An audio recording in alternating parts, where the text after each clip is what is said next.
क्या TikTok use करना safe है? कुछ ही दिनों पहले TikTok crossed 1 billion downloads world wide. इसका मतलब है कि 1/7 of the world population is using TikTok. इस ऐप पर किस टाइप का कंटेंट होता है, वो क्या सोशल मैसेज देता है, वो अच्छा है या नहीं, ये सब बात की बात है। Right now I want to share with you something very dangerous that I discovered about TikTok. You think that I am making sense? इस वीडियो को शेयर जरूर कीजिए, क्योंकि इस वीडियो से किसी ना किसी को हेल्प हो सकती है। आज एक्चुअली मैं बहुत एडवेंचरस फील कर रहा था, तो मैंने टिकटॉक डाउनलोड किया और मुझे एक काफी अजीब चीज रियलाइज हुई। यू सी, जब आप कोई वीडियो रिकॉर्ड करने की कोशिश करते हैं, तब टिकटॉक आपसे आपकी कैमरा की, ऑडियो रिकॉर्ड करने की और SD कार्ड एक्सेस करने की परमिशन मांगता है। ये सारे परमिशंस मांगना बहुत सारे ऐप्स में कॉमन होता है, लेकिन प्रॉब्लम उस चीज की है जिसकी परमिशन टिकटॉक आपसे मांगता नहीं है, लेकिन फिर भी डेटा आपसे चुराता है। That's your location. आप ये खुद चेक कर सकते हैं। सेटिंग्स में जाइए और ऐप परमिशंस में जाकर टिकटॉक को सर्च कीजिए। लोकेशन का कहीं पे मेंशन भी नहीं होगा। लैंग्वेज सिलेक्ट करते वक्त मैंने सिर्फ इंग्लिश सिलेक्ट किया था, फिर भी मेरे फीड में हिंदी वीडियोस है, मराठी वीडियोस भी है। टिकटॉक को कैसे पता चल रहा है कि आप कहां पे? जस्ट एज अ प्रिकॉशन मैंने लोकेशन भी ऑफ कर दिया था। लोकेशन ऑफ करने के बाद गूगल मैप्स भी ठीक से नहीं चल पाता, आरोग्य सेतु ऐप भी नहीं चलता। These important apps also can't work without you giving them the permission. मैं मुंबई में हूं, मुझे मराठी आता है, मुझे हिंदी आता है, ये टिकटॉक को कैसे पता चल रहा है? If you want to cheat your location, there is a very simple trick called a VPN, virtual private network. Okay, so मैं अभी एक VPN यूज कर रहा हूं और मेरा लोकेशन मैंने USA में सेट किया। On YouTube all the ads that I am getting over here are from the US। तो मैंने YouTube को ट्रिक कर दिया। एज यू कैन सी मेरा हॉटस्टार नहीं चल रहा है, और मजे की बात यह है कि अगर मैं टिकटॉक पे जाता हूं तो I can see all the same videos. So how is TikTok doing it? I found the answer.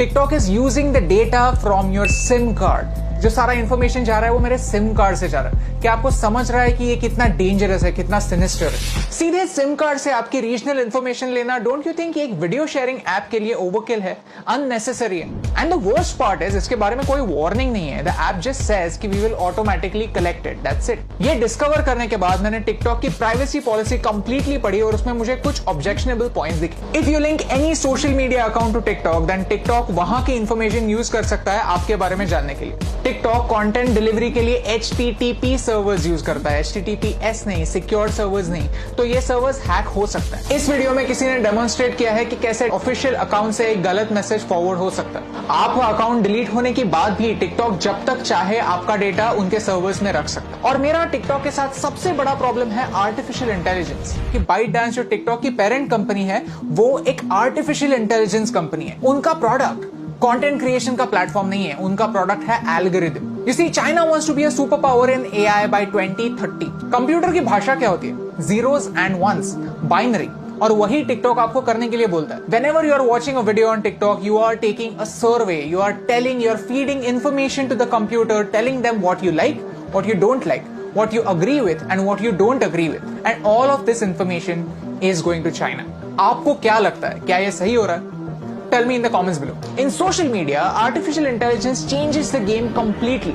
Computer decide करता है कि आपको क्या देखना चाहिए और क्या नहीं देखना चाहिए। सर्च का ऑप्शन ना होने की वजह से प्लेटफॉर्म कंट्रोल करता है कि आप क्या देखेंगे, और ये एक बड़ा प्रॉब्लम है। ओके, सो चाइना पर आता है। चाइना में ऐसा लॉ है कि if you are a Chinese company, then you have to share the data that you collect with the Chinese government. And because of this, Indian ministry of defence ने armed forces को 42 apps अपने phone से delete करने के लिए कहा। India does not have a proper data protection act. We ourselves need to be extra safe. China में freedom of press है ही नहीं। पूरी प्रेस गवर्नमेंट के कंट्रोल में। Syria, Saudi Arabia, Afghanistan, Somalia, ये कंट्रीज भी फ्रीडम ऑफ प्रेस की स्केल पर चाइना से ऊपर आती हैं। और यही सारे रेस्ट्रिक्शंस उन सारे लोगों पर भी अप्लाई हो जाते हैं जो चाइनीज एप्स यूज करते हैं। Start talking about Tibet, start talking about Hong Kong, start talking about Taiwan. अगर आपका वीडियो स्ट्रेट अवे बैन नहीं हुआ तो वो ज्यादा लोगों तक नहीं पहुंचेगा। यू सी, आज चाइना को तिब्बत से प्रॉब्लम है, कल अरुणाचल प्रदेश से भी हो सकती है, लद्दाख से भी हो सकती है। If you can't talk about this stuff, how will you know about it? How will you raise your voice? And by using these Chinese apps, we are supporting China's version of the internet.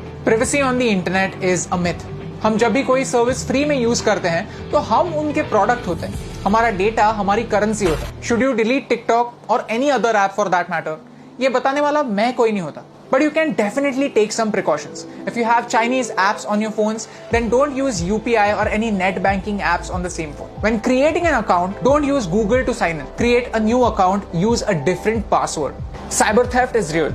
Keep changing your passwords and keep your emails safe. If you go to haveibeenpawned.com, you can find out whether your personal information has been breached. All I want to say is this is not TikTok versus YouTube. I am giving you TikTok's example because TikTok is popular and you can check it yourself. If you are a TikTok creator, then this concerns you more than me because आपका data ज्यादा share हो रहा है. It's important for you to know कि China के products को सस्ता मत समझिए, चाइना के एप्स को फ्री मत समझिए because everything comes at a cost. My question is, can you pay the price?